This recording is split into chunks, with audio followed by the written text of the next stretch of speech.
Sound check, 1, 2. This is the 217 Recovery Podcast with Corey Winfield. We get it, that's the past, but we need to focus more on having fun and being goofy, being ourselves. It is the 7th of August, 2021. My name is Corey Winfield. My name is Marney Winfield. And welcome to the 217 Recovery Podcast. Very interesting day for us, but first, I got to tell you where we is. We're in South Bend, Indiana. We cross state lines. Yeah, it's kind of a... No, South Bend is all right if you're like passing through. There's a little college here. It's called Notre Dame. That's what it is. Not a fan. Not a big fan of the college, and not a big fan of the football team, any of the sport. I'm just not a fan. I don't know. Grew up in Michigan, so what do you expect? But we are here, and actually the people in South Bend, they're pretty cool. It's real laid back. During my travels through life, that had me like a part-time Uber driver once. I Ubered in South Bend. It was a very lame city. Like, it was like there was nothing really happening. Like in Grand Rapids, holy cow. I was offered cocaine once, and I was like, no, man, I'm just trying to drive people home, you know. And it was very interesting, but night and day. Night and day with the passengers. A lot safer in South Bend. I felt a lot safer, but not a lot of tips. I was kind of looking forward to those, but yeah, glad I'm not doing that anymore, for sure. Sometimes non-eventful, it means safer, which is good. Oh yeah, absolutely. And yeah, I felt a lot safer, but just no money. More boring. Yeah, you'd wait for a ride. Grand Rapids, there was always somebody wanting to go somewhere. So, let's not relive those days. But let's relive our day today, though. Yes, let's do that. It was awesome. We started it off. We went to a great place. If you're ever in Michigan, I think they have them in like 5 different cities. I know they have them in Kalamazoo and Grand Rapids. I can't remember the other ones. But yeah, I only ever been to them here. Yeah, but I think there are like 5 cities. But it's called Anna's House. Great place for breakfast, great place for food, and we've went there, I think, twice in the past month in Grand Rapids, and we had the same waitress. Her name was Wendy, and she was pretty awesome. So that was very cool, and yeah. We'll get into more of that story later on down the road, but it started off good. We went back to our hotel because somebody had to use the bathroom. And that somebody was me. I was waiting for you to pin it on me. It's so different between, men and women. Like, at least for me, like when women, like when you're on the road, like a road trip, I mean, you can hit the John, like, as long as you have men and women's bathrooms, would you agree? Oh, I agree totally. If you just have one bathroom, I don't know about that. But if you have men and women's, it's a lot safer for women, and by safer, I mean you don't have pee and poop all over. Yeah, don't get me wrong. I've been in some pretty disgusting women's bathrooms in my life, but the chances of it being disgusting are more likely if it's unisex. Yeah, 98% of the time in the men's, it's disgusting. Yeah. Maybe 99% of the time. And I don't want to put my bottom on the toilet. Oh, no, you don't do that anyway. No. No, well. Man. Okay, sometimes. But, yeah, and I didn't want to. If it's just a pee and go, sure, whatever, man. But this morning, we had to come back to the hotel. Yep, so we made our way back to the hotel for him to use the bathroom. No, because that's what happens. Women, hey, you guys can stop off and do your thing most of the time, but that's fine. Guys, you know what I'm talking about, and most women probably do too. So we went back to the hotel, and when I was in the hotel, I saw something that I don't like to see, especially being an anti-bug guy. I'm not a fan of bugs. I see this roach, man. And I'm not talking about the kind you smoke either. I'm talking about the kind that would run and fly and jump and eat your face. They're talking about those ones. And I was like, oh, hell no. And I sent you a picture of it. Yeah. Because I was in the bathroom. I just started packing our bags as soon as you sent me that because I knew that there was no way that you were going to want to stay there. Yeah, so we were staying at the True by Hilton. True by Hilton in Grand Rapids. And so I'm like, honey, you got to, because it's in your name. It's in your honors thing or whatever, your honors points. So I was like, well, we should call them first and just say, look, this is what happened. And you did. It was a waste of time. Because all they did was say, well, you're just going to have to call the front desk and let them know. Mm-hmm. Make sure that this is really happening. And you're like, oh, no, we still have the bug. Like, it's dead, but we still have it. We'll show it to you. And I was really surprised by that. I thought they would come up to the room and be like, hey, heard you got something in here. But no, they're like, oh, just bring it down to the front desk. We're like, okay, you want everybody to see this, then that's fine. And the manager was really cool. We had met him the day before. So that kind of made it a little bit easier, but I wasn't really there for the whole conversation. But was he just like, oh, man, sorry that happened. See you later. Yeah. Like, he wasn't like, hey, let's get you set up somewhere else or nothing. No, I mean, I pretty much just I made nice about it. I was like, I'm sure this isn't a judgment of your entire facility or anything, but we got to go. Well, do you think he was trying to throw it back on us? Because he did kind of make a remark of, well, that's never happened here before. Like, you guys brought them with you. I don't think so. I think he was kind of just like, I think he was a little bit shocked by it, but I don't know. We didn't bring it in, so. But what are the odds if we did? I don't know. You tell me. I don't know. Well, we did have a neighbor that had the place infested. No. Yeah, we didn't bring it in. To our knowledge, right. The likelihood of it being there, especially since, like, we walked in the room and it smelled like dirt, which I thought was really weird. Like, I've never been into a hotel room and you walk in and it smells like dirt. Like, it was just weird.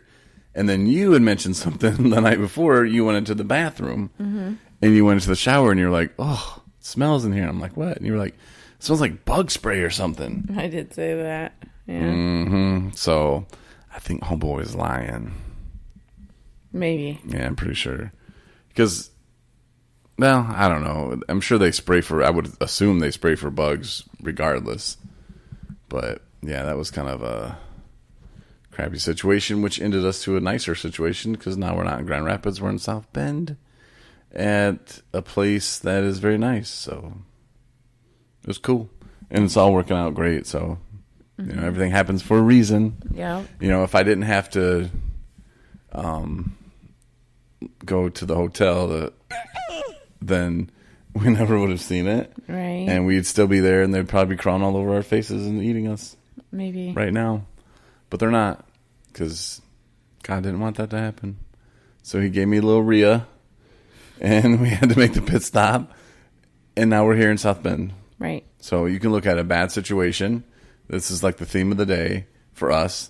Mm-hmm. And you can look at it like, wow, like that's a really bad situation. I'm going to be mad about it. Or you can go, okay, well, what are my options? What can I do about the situation? And well, what can we? Well, we can move on. We can, go to South Bend and this and that. And that's what we did. Now, what these people are probably wondering is, what are you doing down there? Oh, well, they got tryouts for the football team. Is that what you're doing? Mm-hmm, be a kicker. Because I'm in school. Mm-hmm. They said my credits would transfer. No, I'm not Catholic. I don't think I can go. Can you go to Notre Dame if you're not Catholic? There's got to be. I'm sure you can. I doubt it. I bet you'd have to be Catholic. I don't know. Do you have to convert? Or do you just say, yeah, I'm Catholic? I don't know. Not sure how that works. But anyhow, our family's down here. Yeah. It's my niece's birthday party. She's 1. And she's so cute. Yeah, she's adorable. Love babies. Mm-hmm. Love them. And, yeah, so spend some time with the family. And this is something that, obviously, an active addiction, to drive 3 hours, sort of like almost 3.5 hours, almost 4 total, to go see somebody for their first birthday party. Psh. Mm-hmm. I sent you the Amazon gift, didn't I? You got that. That's good enough, bro. But now it's a lot different where we don't think about ourselves. I mean, of course, we did send them the Amazon gift because her birthday was a few days ago, but yeah. But now we're here, and I think I credit you for a lot of that too, because I know you're tired a lot, and I wasn't sure if you want to make the trip, but you really did, and you're like, yeah, let's go. And those are decisions that we make now today that we couldn't make before. Mm-hmm.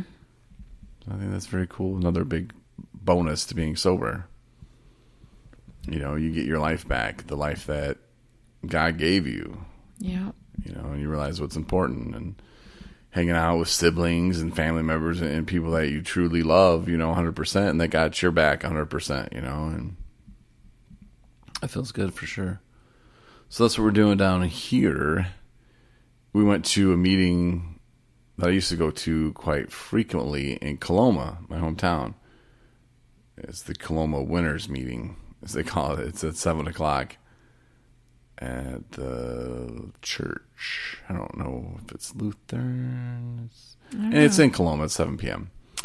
And there was some people there. I was hoping to see more people that I knew, but I saw some people that I really liked, and it was nice. It's nice to see those people again. Like when you go back to meetings, and like maybe you grew up in one city and you used to go to meetings, and that was like your home group, and then you moved, and they moved again, had another home group. Like it's nice to go back to those groups and see those people. It had been a few years since I had been there, and it was really nice to see those faces again, and to show you off. Yeah, there were some people there that you could definitely tell that they lit up. We kind of came in like one or two. They hadn't started yet. Came in like Corey time. And that was Corey time, yeah. But they hadn't started yet. But and there was a couple people whose faces kind of lit up, who recognized you, hadn't seen you in a long time. Yeah, you could see it. It was pretty cool. Yeah. Good meeting though. Good people. Good shares. Mm-hmm. Yeah.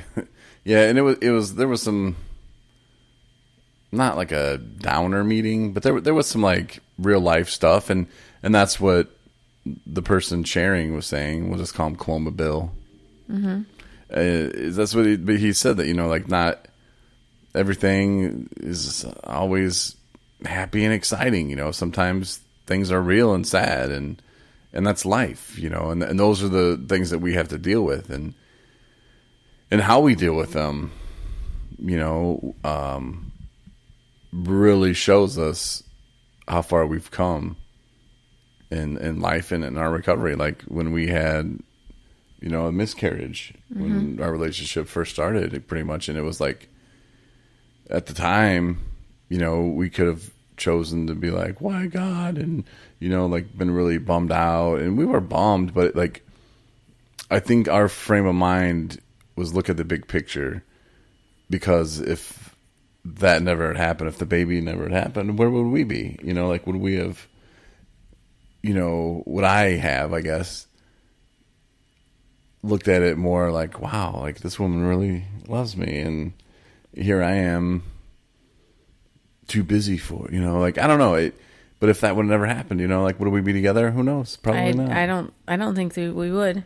So we look at it like, that happened for a reason, and God knew, like, you guys aren't ready for all that, and I'm going to hook you up one day.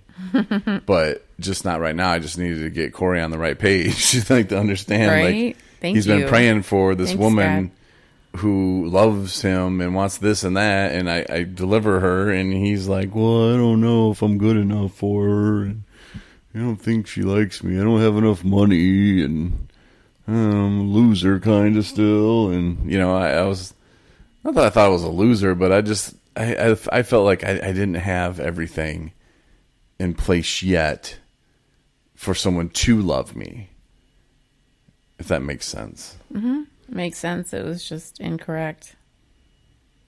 Yeah. But that's okay. Yeah. I mean, like you said, God kind of held your hand and walked you along. More like he yanked me. Right. Get over here, dummy. Like, I'm trying to tell you, like, you've been praying for this for how long? Like, that's one of the things you're not crossing off your list yet, homie. Like, cross it off. I got it right here. And I'm just so thankful and grateful that, that it did happen. And, as far as like the pregnancy and stuff, but, like would I say I'm grateful for the baby not making it? No, but I understand, I do. And I don't blame God at all. And again, I just go back and thank God that we did become closer and that I was willing to commit. So everything happens for a reason. Yeah. My younger brother, he was supposed to get married, I don't know, before. Let's just say before. I don't know how many years ago, but before. And I wasn't a big fan. Like, nobody in the family was a fan of this chick. And she was like, I don't believe in God at all. You just die, and that's it. And I was like, what a horrible way to live your life. But if you want to live it that way, man, go ahead. But she was just real anti, like they were going to get married. She's like, it can't be in a church. It can't be with a priest. It can't. I'm like, damn, like, you're not just, I don't believe in God and I'm atheist. You were just like, I hate God. I hate everything about religion. I was just like, I don't know. Maybe atheists do. I don't know. I shouldn't speak on that because I don't know. But anyway, besides all that, she just wasn't a good person. And I tried telling my brother, I was like, man, look, if this doesn't last 2 years, you got to pay me back for this tux. Like, I was that kind of jerk, Of course, I was in active addiction, so I had to take my vacations to come home. And so I drove home from Arkansas, and anyway, it didn't happen. And then she made up this big lie about him, and then he went back with her. I was like, dude. But anyway, they didn't get married. And that day, I know my brother was crushed, and it was probably the worst day of his life that day. Maybe the next few days, maybe the next month. That was the worst time of his life. But he actually met a woman who's amazing. Her name's Kendra, and they have 2 baby girls. And I mean, life is going so well for them. And I was talking to my brother today about it. It's like you look back at what was supposed to be or what was the worst day of your life. And now you look back at it as, whew, like I dodged a bullet. And that was actually the best thing that ever happened to me. Mm-hmm. And that's how it plays out sometimes. You might be stuck in a moment. You're thinking, man, I'm sleeping in my car. I'm listening to this podcast, and I don't know, maybe Corey's making sense. Or maybe you can be like, I have no idea what you're talking about, dude. Skip to the next episode, please. But if you know what I'm talking about, though, and you're in these bad situations, just hang in there, man. It's not up to you to figure out why. Lady said that today at the meeting, and that's something that I say a lot, too. And other people say it, I guess, too. But it's like it's not our reason to figure out why God does the things that he does. It's just our job to just go with the flow and be like, you know what, God, there's a reason for it, so I'm going to trust you on this. And she said some really good stuff. I think she said something to the effect of like, I'm not supposed to be able to make sense of why things happen, why some things happen. And there's so much truth to that, But that's what I was going to say in general is being at those meetings. It's interesting because it can follow a flow, depending on what one person shares. But that's the cool thing about meetings is that what somebody says can spark all kinds of different thoughts that, you never would have thought to bring up and discuss or process in your own brain even. It's not like, you can sit at home and do, daily reflections and whatever. But to actually have something brought to your attention that you never would have even considered working through or processing or talking about by a complete stranger, that's what those meetings are about.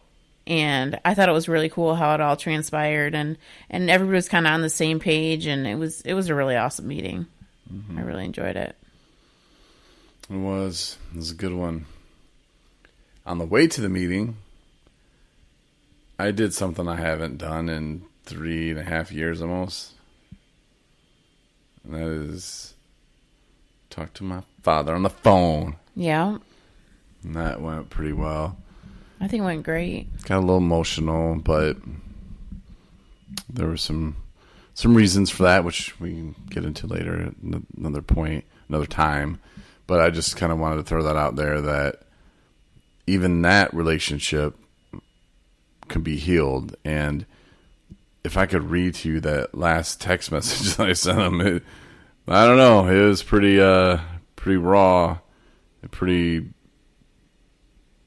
cutthroat. Like, I mean, when we're hurt, we want to hurt other people. We want them to feel that same pain, and that's why a lot of people, when you react, you're just reacting out of emotion, and it's well, you hurt me, well, I'm gonna hurt you. And I was feeling hurt, and the only way I could lash out, was to send him this text. And if you would have asked me a year ago, I'd be like, yeah, I'm probably never going to talk to him again. And now, look where we're at. I realized that I needed to be the bigger man, and to, not say sorry that it happened, because, again, everything happens for a reason. And things that I was saying in there, probably I needed to say, if that hurt his feelings, then, I'm sorry that it hurt his feelings, but would I take it back? No. I would do everything the same. But I was able to overcome that embarrassment and tell him, yeah, I handled that poorly, and I don't do that kind of reacting today.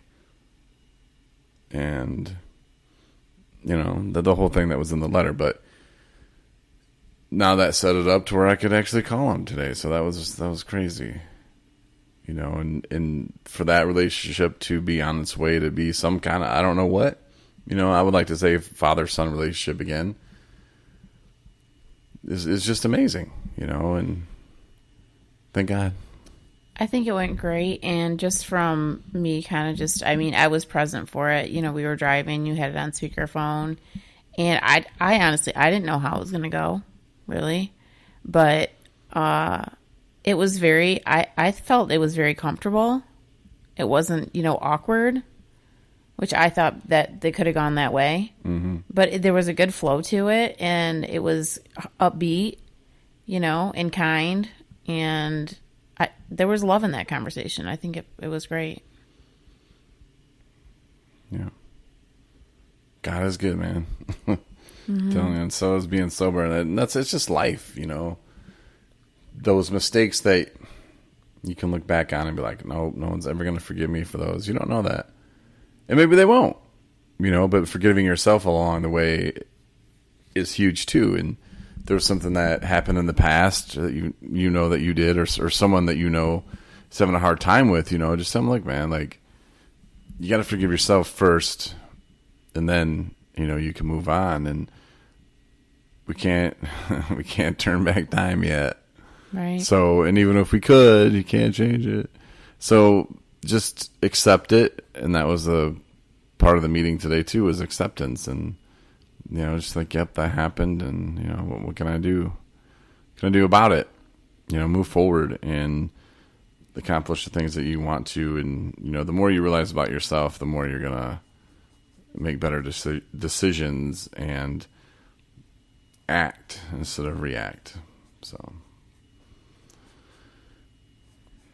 it's a good day. A very good day. I'm tired.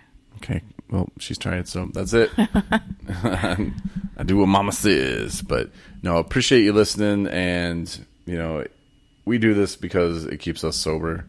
Well, I do this because it keeps me sober. And then Marnie does it because she's a nice, sweet wife. No, it definitely helps me. Is it? Yeah, for sure. It's part of my program. It's like processing and just talking about stuff, and it helps. So whether 1 million people listen, or if it's just you listening, or just my mom or your mom, but I don't think your mom listens. I think she gave up a long time ago. Maybe she listens. I don't know. Every time we say, oh, she listens or doesn't, she never calls us out and says, hey, yeah, I do listen. Mm-hmm. I'm pretty sure she doesn't, but that's cool too. Like, I'm still going to do the podcast. We're still going to have Marnie's Sunday Night Replay tomorrow, and we'll be back Tuesday and Thursday and next Saturday, and until we have the most podcasts about recovery ever made, and we're in the Guinness Book of World Records. There you go. We're doing it. Dream big. So, yeah, I am doing that. because I'll probably still be doing this till I'm 90. Yeah, beat that, suckers. But no, again, for you listening, thanks. Get the app if you don't have it yet. Get it from the App Store. Now, we mentioned in a podcast a while ago, if you sign up to win a free t-shirt, 217recovery.com, or on the app, you're going to win one. So you get to pick your size. Not sure why you're not signing up yet. Too busy. Sign up. Yeah, it's just like your name, email, what size shirt, address, so we know where to send it to. But yeah, sign up 217recovery.com and on the app. Thanks for listening, and enjoy the replay tomorrow. Night, everybody.